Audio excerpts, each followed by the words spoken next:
what's sad? Now that I am recording this video, I actually do not have a t-shirt of either of these franchises. Like, seriously, I don't have a t-shirt of Autobots or Decepticons. I don't have a t-shirt of Gundam. And my friend who went to Otakon with me happens to really love Gundam. And I like Gundam too. So you would think I would have either or, right? Or even both, right?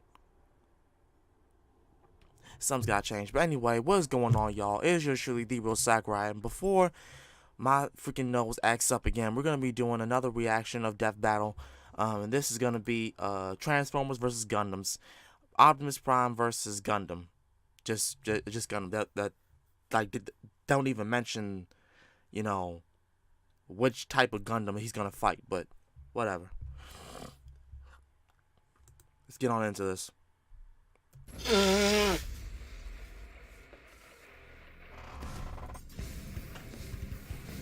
Across this vast world of different nations with different people, it is the clash of opinions which truly divides us. However, there is one universal truth, which absolutely everyone can agree on.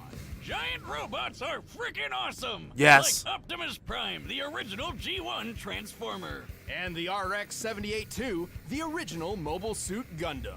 These aren't Okay, just any robots. now they mention They're the RX. old school classics. The first of their kind. And we're in for a robo battle of East versus West. Well, They Optimus did was mention originally it, a fine. Japanese toy. He's Wiz and I'm a boomstick. And it's our job to analyze their weapons, armor, and skills to find out who would win a death battle.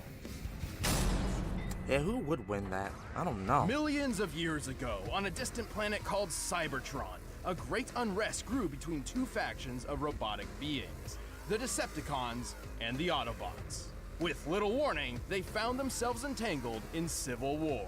Led by that douchebag Megatron, the Decepticons started gunning down any bot they pleased for basically no reason, including some guy named Orion Pax, which will be important later. Rest in peace, Robro. What Megatron didn't know was that this seemingly random encounter would end up reshaping the universe. Thanks to a robot Gandalf, Orion Pax was rebuilt into something bigger, stronger, and way more recognizable. The newest commander of the Autobots had risen, Optimus Prime. The Autobots will never sacrifice freedom. Optimus is a powerful warrior with tons of Orion awesome robo Pax. powers. So As that a was his Transformer, original he can scan thing, nearby original objects name. and morph his body to resemble one, becoming a robot in disguise. Wow, His Orion favorite is a Pax. classic Now see, 1979 I Kenworth watched K100 the original tractor. series, but and Little I oldie completely but a goodie forgot which about sports that. 500 horsepower and can book it over 80 miles per hour. He even gets a trailer, which, when he doesn't need it, mysteriously disappears into thin air. No, really, where the hell does that thing go? I need to know. More importantly, the life force of every Transformer resides in their spark, sort of like a soul. And Optimus is no different, except that his spark gives him a few unique abilities. Yeah, his spark's pretty rare. Compared to other robo people, it gives him increased strength, speed, and durability. He Yep. can shoot laser beams from his hands, fly with either a jetpack or his feet boosters, and move his limbs around while they're detached like some sort of ghost robot Ray-Ban. Ooh! Optimus is referred to as a 0.1%er. That is how rare a being of his caliber is. Is that what all those people on Wall Street were protesting? Even then, many of Optimus's abilities are further enhanced thanks to his possession of one of the most powerful artifacts in Cybertron's history, the Matrix of Leadership. Oh, yeah, you know, it's nothing much. It's just a piece of robot god. The Matrix is a conduit for the power of Primus, the creator of the Transformer race. With this, Optimus can heal some of his most grievous wounds. What? Not all the time. Like, you know, when he died. And use the power Hey, of hey, Matrix let's not talk about that. our darkest hour. Well, he has an impressive arsenal to hopefully keep that particular problem from coming up again. Yeah, never again. Regardless, he wields the Ion Blaster, a giant death cannon which Prime one-hands like a boss. This big old rifle fires bolts of energy strong enough to take down most Decepticons, and can even be fired into space from ground level. Even better, it never seems to run out of ammo. One can only dream. Optimus Prime also carries numerous weapons composed of Energon, a raw energy force used by Transformers to power their technology and, well, themselves. He's got a glowy Energon axe and Energon swords, perfect for slicing up robots of all sizes. And I guess they'd probably work pretty good on people, too. Fighting fire with fire, Optimus Prime led the fight against the Decepticons for several millennia. Eventually, the war even found its way to our own Earth. But we've got nothing to worry about with Optimus protecting the planet. He's tanked blasts that would tear other bots apart, like when this mega refinery exploded. It could be seen from outer space. He's punched the ground so hard, the trees around him freaking exploded. Child's play, Boomstick. He's strong enough to tip this large oil tanker, which, when compared to the real-life Sea-Wise giant, must weigh over 700,000 tons. Dang. He's tossed a satellite into orbit and punched hard enough to crack Six Shot's chest plate. Who boasted that his armor was drawn from the compacted subatomic matter of a collapsed star. Just to let you know, such a star would have a density of over 300 billion tons per cubic inch. While great density doesn't necessarily beget great toughness, this still means Six Shot's armor was 500 billion times more dense than osmium, the most dense natural material on Earth. You're the most dense natural material on Earth. What'd you say? And our robo-commander wrecked it. He's fast enough to catch up to this Decepticon space shuttle in just 23 seconds. Given the size of the Earth here and the angle of ascent, we can determine he's moving around 125,000 miles per hour. He's also a talented leader, capable of commanding 1,000 battles at the same time via the Omniglobe. Like Skynet, but in a giant disco ball. He's used that crazy strength of his to punch through Megatron, who once tanked an explosion big enough to knock Cybertron out of orbit. And thanks to the weird robo-magic of the Matrix, he's even defeated Unicorn. Unicron. Who's basically a giant robot Satan who eats planets. This guy is unstoppable. Not necessarily. Optimus is certainly powerful, but after all is said and done, he has one major weakness. To violate that law would destroy our honor. He's just too nice. Yeah, he's very got all honorable. about the whole honor and fair fighting thing, which kind of screwed him over more than once. Yeah. And even gotten him killed Yeah. multiple times. Multiple Plus, times. he killed himself once just because he accidentally broke the rules in a freaking game. Yeah. But when his back is to the wall and all hell's breaking loose, he'll fight to the end, riding the eye of the storm. One shall stand, one shall fall. In the year 2179, humanity has embraced the stars. Well, mostly.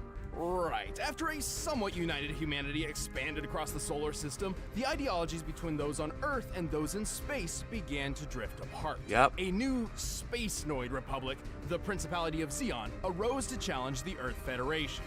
Space Noid? That like the Domino's pizza mascot, but in space? No, more like space Nazis.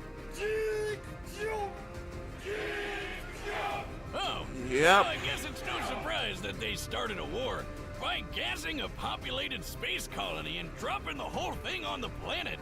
Man, that's messed up. But that's just how it started. For the real star of the show, some smart guys put their heads together and came up with the coolest thing they could think of. Giant fighting robots! These were mobile suits, and one of Earth's nuttier engineers had developed a suit which would put all others to shame. This was the RX-78-2, otherwise known as the Gundam. Yep. There have been lots of mobile suits named Gundam, but this was the original granddaddy of them all. This experimental mobile suit was hidden on a remote colony, but before its maiden voyage with the equally classified white base could begin, it was caught in a surprise Zeon attack. With just 2 Zaku suits, the Space Nazis wiped out almost all of the White Base's military crew. The only people left to save these secret projects were civilians, who had no idea these things even existed. Among those who rose up was a young boy named Amuro Ray. Brilliant, albeit standoffish, Amuro was actually the son of the Gundam's chief engineer. Wow. And had already stumbled upon the mech's coded blueprints. So he grabbed the owner's manual, jumped in the Gundam, and flew into the fight. Damn, not too shabby for going off just the manual. Amuro quickly adapted to its complex controls thanks to its learning computer system, designed so the Gundam itself can learn its pilot's limitations and compensate. Its body is made of a super durable Luna titanium alloy called Gundarium. Of course. Yet another fictional metal that's way better than anything in real life. For weapons, it's got twin 60mm Vulcan guns for ears. It's got a shield that can block shots strong enough to take down warships, and a gravity hammer, a supersized flail that's rocket propelled. Whoever came up with that is my goddamn hero. Same with the guy who built the ultra-destructive beam rifle. That would be the ingenious Dr. Minovsky. Thanks to him, the beam rifle is a marvelous feat of weapons engineering. Minovsky had developed a way to miniaturize the enormous megaparticle cannons found on warships without losing any power. The result is a Gundam-sized rifle that can take down entire fleets of ships all on its own. It's like having a pistol with all the power of 1,000 tanks. Right. A single shot could easily tear through a 13,000-ton Musai-class warship. Given the official stats of this ship, to tear it asunder like so would require a strike worth nearly 9,000 tons of TNT. Sure, the beam rifle only has 16 shots, but who really cares when you just need one? Last but not least, the Gundam carries two retractable beam sabers. Cause you can't have space battles without royalty-free lightsabers. But all these amazing weapons would be useless without an exceptional pilot. Despite still technically being a civilian, Amuro became the main pilot for the Gundam. Turns out, his skill was mostly thanks to his previously unknown abilities. Amuro was a new type. Like, Pokemon? See, apparently humankind was never meant to live under gravity's pull. In space, without it literally weighing down their souls, some humans develop psychic powers. What? That is the dumbest backstory for why someone gets powers. And we've heard a lot of them, Wiz. So what, he can like read minds or something? Sort of. These powers and their capabilities have little definition, often differing between different people. Most new types can instantly understand each other upon contact, even drawing kinship between sworn enemies. Wow. Amuro's abilities in particular grant him something akin to precognition.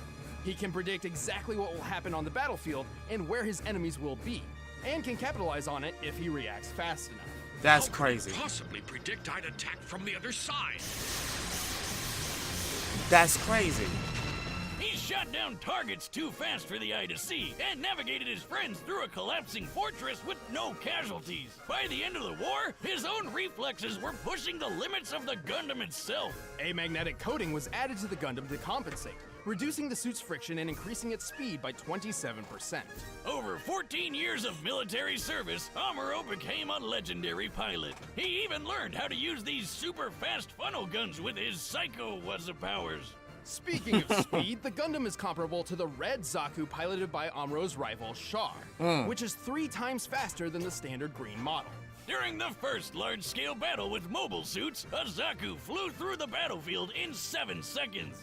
By comparing the 1,072-foot-long Magellan-class starships in the distance, we can tell the Zaku flew over 7 miles. This puts the standard Zaku's top speed just under Mach 5. When tripled to compare to Char, this means the Gundam can move at least 11,000 miles per hour, 15 times the speed of sound. Eyeballing it with Amuro's new type powers and magnetic coating, it's possible the Gundam can move as fast as Mach 25.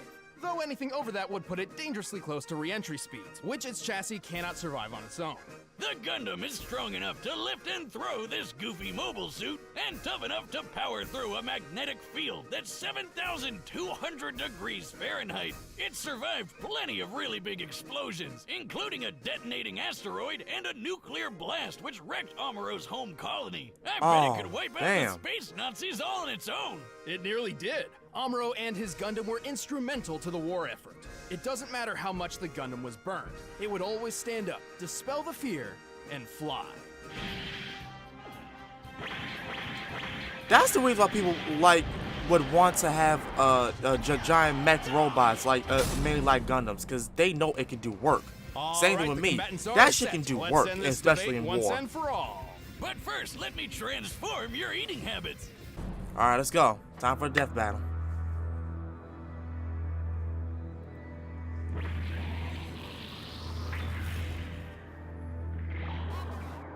Amuro, come in. Where are you? I'm checking something out, Sailor. It's more than meets the eye. Get your butt back to White Base. Who said it's more than meets the eye? Back up. Let's roll.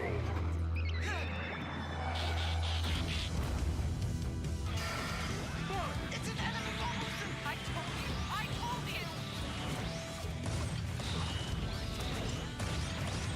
That's too fast!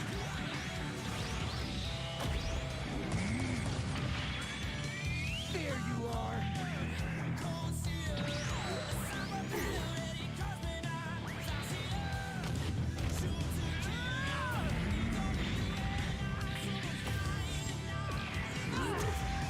Oh, axe versus a sword. Decepticon, I have been in battle for countless eons.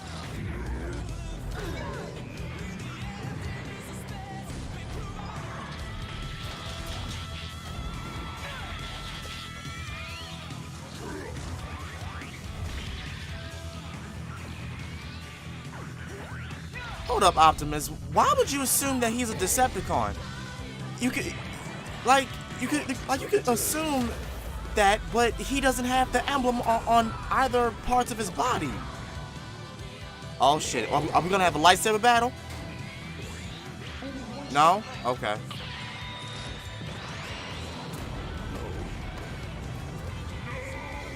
Damn. Damn. Oh, man, I don't care who wins. I just want somebody to come out on top. Somebody. I hate gravity.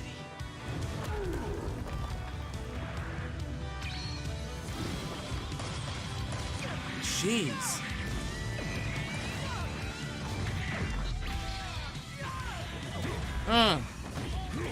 Okay. Okay. Oh my God, Optimus, Jesus.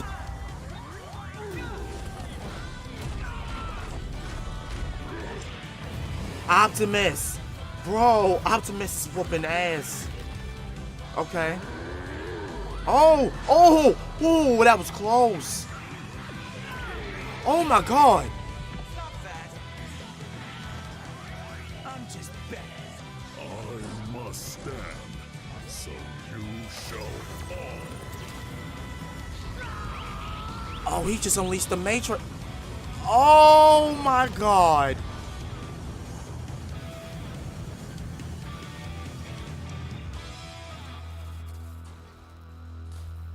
Optimus won the. Nice. Okay. He's got the touch. He's got the power.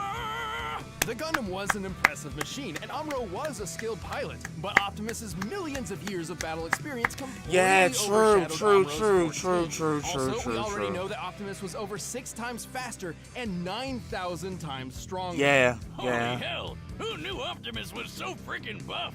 But the Gundam held plenty of Optimus its has own been advantages. fighting for With millions of Amuro's years, super so future sense powers, he that can makes keep up with sense. Optimus's I'll speed. take that. And with the Gundam's firepower, who cares He's how been much he's it been can in lift? he's been in war Unfortunately, for the Gundam's thousands limited upon ammunition thousands. meant this couldn't I'd say last. millions of years And because even they then, the Optimus fight's still could going certainly on. survive a shot from the beam rifle. Remember that refinery Let's be explosion serious. Optimus survived? The one you could see from outer space? This blast left an enormous gash on the planet Cybertron. To measure the power of this explosion, we needed to compare it to the curve of the planet.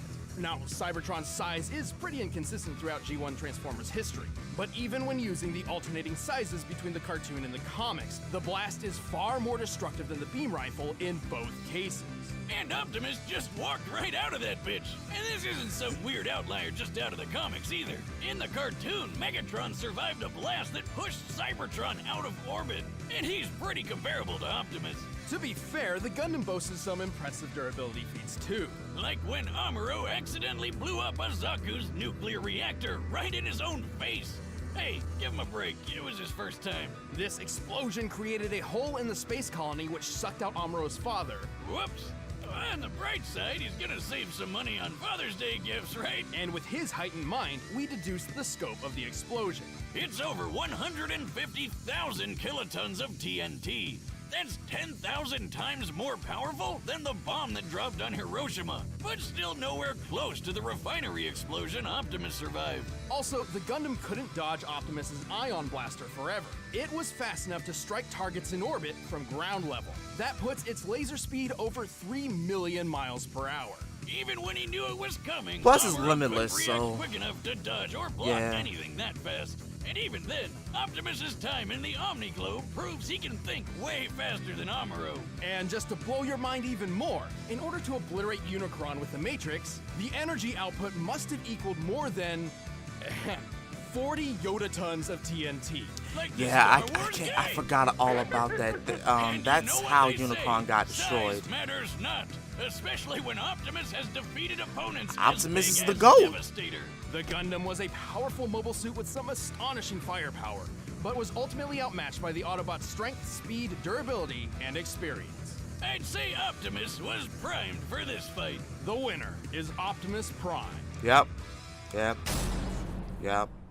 Thanks for watching, guys. If you want to see the exclusive commentary on this episode, just click that little box over there. And if you want the battle music for yourself, click the link down below and you can get it off of iTunes. See you in the next one. All right, what's the next one?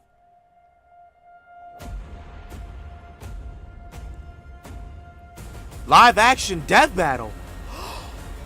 Nightwing versus Daredevil.